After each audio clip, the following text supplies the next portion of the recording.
கௌதம் தான் கடத்தினான்னு அடிக்கடி கார்த்திக் கிட்ட சொல்லி உசுப்பேத்திக்கிட்டே இரு.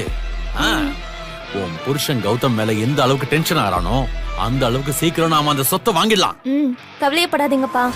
நீங்க தான் கார்த்திகை கடத்தினீங்கன்ற ரகசியத்தை நான் அவருக்கு தெரியாம பாத்துக்கிறேன்.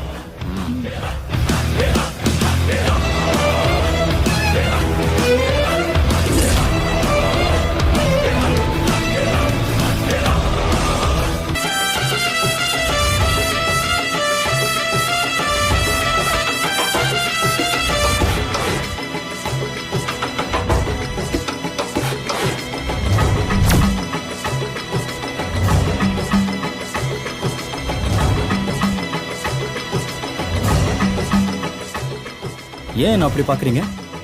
என்னாச்சு? அது டெல்லி கான்ஃபரன்ஸ்க்கு போற நீ கிளம்பி போனதுக்கு அப்புறம் உன்னை மறுபடியும் இப்பதான் இந்த வீட்டுல பாக்குறோம். அந்த சந்தோஷம்தான், வேற ஒண்ணும் இல்ல.